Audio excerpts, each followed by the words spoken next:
ನಾವು ಎರಡು ಪ್ರಮುಖವಾದಂಥ ಕಾರ್ಯಕ್ರಮಗಳನ್ನ ಈ ಸಾರಿ ಅಧಿಕಾರಕ್ಕೆ ಬಂದ ಮೇಲೆ ಮಾಡಿದ್ವು. ಒಂದು ಶಕ್ತಿ ಯೋಜನೆ, ಇನ್ನೊಂದು ಗೃಹಲಕ್ಷ್ಮಿ ಯೋಜನೆ. ಶಕ್ತಿ ಯೋಜನೆಯಲ್ಲಿ ನಾವು ಪ್ರಾರಂಭ ಮಾಡಿದ್ರಿಂದ ಇವತ್ತಿನವರೆಗೆ 600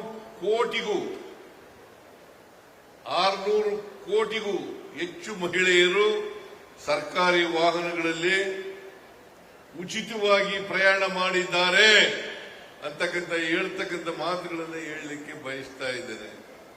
1,26,00,000 ಕುಟುಂಬದ ಯಜಮಾನಿಯರಿಗೆ 1,26,00,000 ಕುಟುಂಬದ ಯಜಮಾನಿಯರಿಗೆ 2 ಗೃಹಲಕ್ಷ್ಮಿ ಯೋಜನೆ ಅಡಿಯಲ್ಲಿ 2,00,000 ರೂಪಾಯಿಗಳ 2,000 ರೂಪಾಯಿಗಳನ್ನ ಕೊಡ್ತಾ ಇದ್ದೇವೆ ಅಂತಕ್ಕಂಥ ಮಾತುಗಳನ್ನ ಹೇಳಲಿಕ್ಕೆ ಬಯಸ್ತಾ ಇದ್ದೇನೆ. ಇದನ್ನು ಯಾಕೆ ಕೊಡ್ತಾ ಇದ್ದೀವಿ ಅಂತಂದ್ರೆ ಹೆಣ್ಮಕ್ಳು ಕೂಡ ಸಾಮಾಜಿಕವಾಗಿ, ಆರ್ಥಿಕವಾಗಿ, ಶೈಕ್ಷಣಿಕವಾಗಿ, ರಾಜಕೀಯವಾಗಿ ಸಬಲರಾಗಬೇಕು ಅಂತಕ್ಕಂಥ ಕಾರಣಕ್ಕೋಸ್ಕರ ಕೊಡ್ತಾ ಇದ್ದೀವಿ. ಅವರು ಮುಖ್ಯವಾಗಿ ನೀವು ಬರಬೇಕು, ಸಮಾಜದಲ್ಲಿ ಸರಿಸಮಾನರಾಗಿ ಬಾಳಬೇಕು, ಅವ್ರಿಗೂ ಕೂಡ ಸಮಾನ ಅವಕಾಶಗಳು ಸಿಕ್ಕಬೇಕು ಅಂತಕ್ಕಂಥ ಉದ್ದೇಶದಿಂದ ಇವತ್ತು ಈ ಕಾರ್ಯಕ್ರಮಗಳನ್ನು ಮಾಡ್ತಾ ಇದ್ದೀವಿ. ಇಲ್ಲಿವರೆಗೆ ಗ್ಯಾರಂಟಿ ಯೋಜನೆಗಳಿಗೆ ನಮ್ಮ ಸರ್ಕಾರ ಖರ್ಚು ಮಾಡಿರ್ತಕ್ಕಂಥ ಹಣ 1,00,000 ಕೋಟಿಗೂ ಹೆಚ್ಚು ರೂಪಾಯಿಗಳು ಅಂತಕ್ಕಂಥ ಮಾತುಗಳನ್ನು ಹೇಳಲಿಕ್ಕೆ ಇವತ್ತು ಗ್ಯಾರಂಟಿ ಯೋಜನೆಗಳನ್ನ ವಿರೋಧ ಮಾಡದವರಿಗೆ ಅವರ ಕಣ್ ತೆರೀಬೇಕು ಅಂತಕ್ಕಂಥ ಮಾತುಗಳನ್ನು ಹೇಳಲಿಕ್ಕೆ ಬಯಸ್ತಾ ಇದ್ದೇನೆ. 1,04,000 ಕೋಟಿ 1,04,000 ಕೋಟಿ ಇಲ್ಲಿವರೆಗೆ ಖರ್ಚು ಮಾಡಿದ್ದೇವೆ ಗ್ಯಾರಂಟಿ ಯೋಜನೆಗಳನ್ನ. ಬಿಜೆಪಿಯವರು ವಿರೋಧ ಮಾಡ್ತಾ ಇದ್ರು, ನರೇಂದ್ರ ಮೋದಿಯವರು ವಿರೋಧ ಮಾಡಿದ್ರು. ಅವರು ಹೇಳಿದ್ರು ರಾಜಸ್ಥಾನದಲ್ಲಿ ಈ ಗ್ಯಾರಂಟಿ ಯೋಜನೆಗಳನ್ನು ಜಾರಿ ಮಾಡಲಿಕ್ಕೆ ಸಾಧ್ಯ ಇಲ್ಲ, ಒಂದು ವೇಳೆ ಜಾರಿ ಮಾಡಿದ್ರೆ ರಾಜ್ಯ ಆರ್ಥಿಕವಾಗಿ ದಿವಾಳಿ ಆಗಿಬಿಡ್ತದೆ ಅಂತಕ್ಕಂಥ ಮಾತುಗಳನ್ನು ಹೇಳಿದ್ರು. ದಿವಾಳಿ ಆಗಿಬಿಡ್ತದೆ ಅಂತ. ಇವತ್ತು ಅಭಿವೃದ್ಧಿ ಕೆಲಸಗಳನ್ನು ಕೂಡ ಮಾಡ್ತಾ ಇದ್ದೀವಿ, ಜೊತೆಗೆ ಗ್ಯಾರಂಟಿ ಯೋಜನೆಗಳನ್ನು ಕೂಡ ಕೊಡ್ತಾ ಇದ್ದೀವಿ. ಹೆಣ್ಣು ಮಕ್ಕಳು ಸಬಲರಾದ್ರೆ ಅದಕ್ಕೆ ಬಾಬಾ ಸಾಹೇಬ್ ಅಂಬೇಡ್ಕರ್ ಅವರು ಒಂದು ಮಾತನ್ನ ಹೇಳಿದ್ರು, ಈ ಸಮಾಜದಲ್ಲಿರ್ತಕ್ಕಂಥ ಎಲ್ಲರೂ ಕೂಡ ಆರ್ಥಿಕವಾಗಿ, ಸಾಮಾಜಿಕವಾಗಿ ಸಬಲರಾಗಬೇಕು, ಆಗ ಮಾತ್ರ ಸ್ವಾತಂತ್ರ್ಯ ಸಾರ್ಥಕ ಆಗ್ತದೆ, ಯಶಸ್ಸಾಗ್ತದೆ. ಇಲ್ಲೇ ಹೋದ್ರೆ ಸಾರ್ಥಕ ಆಗಲ್ಲ, ಯಶಸ್ಸಾಗಲ್ಲ ಅಂತಕ್ಕಂಥ ಮಾತುಗಳನ್ನ ಮಹಾತ್ಮ ಗಾಂಧೀಜಿಯವರು ಬಾಬಾ ಸಾಹೇಬ್ ಅಂಬೇಡ್ಕರ್ ಅವರು ಹೇಳಿದಂತ ಮಾತುಗಳು ಅಂತಕ್ಕಂಥದನ್ನ ಹೇಳಲಿಕ್ಕೆ ಬಯಸ್ತಾ ಇದ್ದೇನೆ. ಅದರಿಂದ ಈ ಸಮಾಜದಲ್ಲಿ ಅಸಮಾನತೆ ಹೋಗದೆ ಹೋದ್ರೆ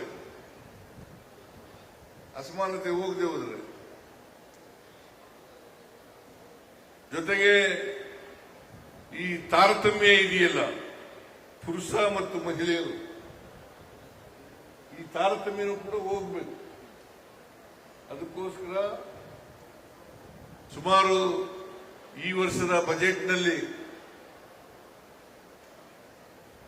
94-95 ಕೋಟಿ ರೂಪಾಯಿಗಳನ್ನ 94-95 ಕೋಟಿ ರೂಪಾಯಿಗಳನ್ನ ಮಹಿಳಾ ಕಲ್ಯಾಣಕ್ಕಾಗಿ ಇಟ್ಟಿದ್ದೇವೆ, ವಿವಿಧ ಕಾರ್ಯಕ್ರಮಗಳಿಗೆ ಇಟ್ಟಿದ್ದೇವೆ ಅಂತಕ್ಕಂಥ ಮಾತುಗಳನ್ನು ಹೇಳಲಿಕ್ಕೆ ಬಯಸ್ತಾ ಇದ್ದೇವೆ. ಅದರಿಂದ ಲಿಂಗ ತಾರತಮ್ಯ ಹೋಗ್ಬೇಕಲ್ಲ, ಲಿಂಗ ತಾರತಮ್ಯ ಹೋಗಲಾಡಿಸ್ಲಿಕ್ಕೋಸ್ಕರ ನಮ್ಮ ಸರ್ಕಾರ ಪ್ರಯತ್ನವನ್ನು ಮಾಡ್ತಾ ಇದೆ ಅಂತಕ್ಕಂಥ ಮಾತುಗಳನ್ನು ಹೇಳಲಿಕ್ಕೆ ಬಯಸ್ತಾ ಇದ್ದಾರೆ. ಜೊತೆಗೆ ನಮ್ಮ ಸರ್ಕಾರ ಎಲ್ಲ ಜನರನ್ನು ಒಳಗೊಂಡಂತ, ಎಲ್ಲರನ್ನೂ ಅಭಿವೃದ್ಧಿ ಮಾಡತಕ್ಕಂಥ, ಎಲ್ಲರಿಗೂ ಸಾಮಾಜಿಕ ಆರ್ಥಿಕ ಶಕ್ತಿಯನ್ನ ಕೊಡ್ತಕ್ಕಂಥ ಕೆಲಸವನ್ನ ಮಾಡ್ತಾ ಇದೆ. ನಾವು ಜಾತಿ ಹೆಸರಿನಲ್ಲಿ, ಧರ್ಮದ ಹೆಸರಿನಲ್ಲಿ, ಲಿಂಗತ್ವದ ಹೆಸರಿನಲ್ಲಿ ಸಮಾಜವನ್ನು ಒಡೆಯತಕ್ಕಂಥ ಕೆಲಸವನ್ನ ಮಾಡಲ್ಲ, ಮಾಡೋದೂ ಇಲ್ಲ. ನಾವು ಸಮಗ್ರ ಜನರು ಅಭಿವೃದ್ಧಿ ಆಗಬೇಕು, ಮಹಿಳೆಯರೂ ಅಭಿವೃದ್ಧಿ ಆಗಬೇಕು, ಪುರುಷರು ಅಭಿವೃದ್ಧಿ ಆಗಬೇಕು, ಬಡವ ಬಲ್ಲಿದ ಹೋಗ್ಬೇಕು, ಧರ್ಮ ಜಾತಿ ಹೋಗ್ಬೇಕು. ಅವನ್ನ ಮಾಡ್ತಕ್ಕಂಥ ಕೆಲಸವನ್ನ ನಮ್ಮ ಸರ್ಕಾರ ಮಾಡ್ತಾ ಇದೆ ಅಂತಕ್ಕಂಥ ಮಾತುಗಳನ್ನು ಹೇಳಲಿಕ್ಕೆ ಬಯಸ್ತಾ ಇದ್ದೇನೆ. ಅದರಿಂದ ಇವತ್ತು ನಿಮಗೆ ಜ್ಞಾಪಕ ಇರಬಹುದು, ನಿಮಗೆಲ್ಲ ಗೊತ್ತಿದೆ ಅಂತ ಭಾವಿಸ್ಕೊಂಡಿದ್ದೇನೆ ನಾನು. ಕೇಂದ್ರ ಸರ್ಕಾರದ ಕಾರ್ಯಕ್ರಮ ಆದರೂ ಕೂಡ ಇದು ನಾವು ಹೆಚ್ಚು ಹಣವನ್ನ ಕೊಡ್ತಾ ಇದ್ದೇವೆ. ಲಕ್ಷ್ಮೀ ಹೆಬ್ಬಾಳ್ಕರ್, ಕೇಂದ್ರದಿಂದ ಬರ್ತಕ್ಕಂಥದ್ದು ಎಷ್ಟು ದುಡ್ಡು?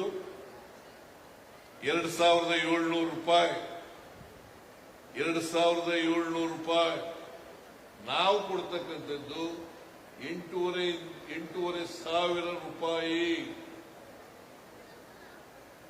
ನಾವು ಕೊಡ್ತಕ್ಕಂಥದ್ದು 8,500 ರೂಪಾಯಿ.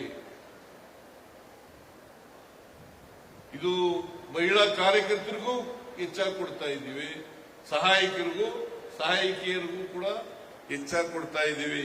ಇದನ್ನ ನೀವು ಅರ್ಥ ಮಾಡ್ಕೋಬೇಕು. ಅದರಿಂದ ಇದು ಕೇಂದ್ರ ಸರ್ಕಾರದ ಕಾರ್ಯಕ್ರಮ ಅಂತ ಬಹಳ ಜನ ಅನ್ಕೊಂಡಿದ್ದಾರೆ. ಈ ಗೌರವಧನ ಇದೆಯಲ್ಲ, ಈ ಗೌರವಧನವನ್ನ ಹೆಚ್ಚು ಕೊಡ್ತಕ್ಕಂಥವರು ಕರ್ನಾಟಕ ಸರ್ಕಾರ. ಇಡೀ ದೇಶದಲ್ಲಿ. ಆಮೇಲೆ ಈ ಸುವರ್ಣ ಮಹೋತ್ಸವವನ್ನು ಆಚರಣೆ ಮಾಡ್ತಾ ಇರ್ತಕ್ಕಂಥದ್ದು ಕೂಡ ಕರ್ನಾಟಕ ಇಡೀ ದೇಶದಲ್ಲೇ 1ನೇ ಸ್ಥಾನದಲ್ಲಿದೆ ಅಂತಕ್ಕಂಥ ಮಾತುಗಳನ್ನು ಹೇಳಲಿಕ್ಕೆ ಬಯಸ್ತಾ ಇದ್ದೇನೆ. ಮಹಿಳೆಯರಿಗೆ ಶಕ್ತಿ ಯೋಜನೆ ಮಾಡಿದ ಮೇಲೆ ಮಹಿಳೆಯರ ಪಾಲು ಉದ್ಯೋಗದಲ್ಲಿ 23%, ಹಳ್ಳಿಗಾಡಿನಲ್ಲಿ 21% ಹೆಚ್ಚಾಗಿ ಆಗಿರುತ್ತೆ. ಇದನ್ನ ನೀವು ಅರ್ಥ ಮಾಡ್ಕೋಬೇಕು. ಆಮೇಲೆ ಇಡೀ ದೇಶದಲ್ಲಿ ಶಕ್ತಿ ಯೋಜನೆ, ಗೃಹಲಕ್ಷ್ಮಿ ಯೋಜನೆ ಮಾಡಿದ ಮೇಲೆ ತಲಾ ಆದಾಯದಲ್ಲಿ ಇಡೀ ದೇಶದಲ್ಲೇ ಕರ್ನಾಟಕ ನಂಬರ್ 1. ಕರ್ನಾಟಕ ನಂಬರ್ 1 ತಲಾ ಆದಾಯ. ಆದ್ರಿಂದ ಕೇಂದ್ರ ಸರ್ಕಾರದ ಅನ್ಯಾಯಗಳನ್ನೆಲ್ಲ ಇಲ್ಲಿ ನಾನು ಪ್ರಸ್ತಾಪ ಮಾಡಕ್ ಹೋಗೋದಿಲ್ಲ.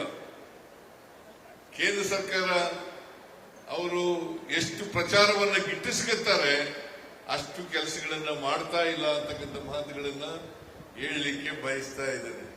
ಅದರಿಂದ ಇವತ್ತು ಸುವರ್ಣ ಮಹೋತ್ಸವವನ್ನು ಆಚರಣೆ ಮಾಡ್ತಾ ಇದ್ದೀವಿ. ಮುಂದಿನ ದಿನಗಳಲ್ಲಿ ನಾವು ಇಡೀ ಮಕ್ಕಳು, ಮಾತೆಯರು ಇವರ ಪೌಷ್ಟಿಕ ಆಹಾರವನ್ನ ತೊಲಗಿಸಬೇಕು, ಅಪೌಷ್ಟಿಕತೆಯಿಂದ ತೊಲಗಿಸಬೇಕು. ಜೊತೆಗೆ ಶಿಕ್ಷಣ, ತಾಯಿ ಮರಣ, ಮಕ್ಕಳ ಮರಣ ಅದನ್ನ ಕಡಿಮೆ ಮಾಡ್ತಕ್ಕಂಥ, ಅತ್ಯಂತ ಕಡಿಮೆ ಮಾಡ್ತಕ್ಕಂಥ ಕೆಲಸವನ್ನು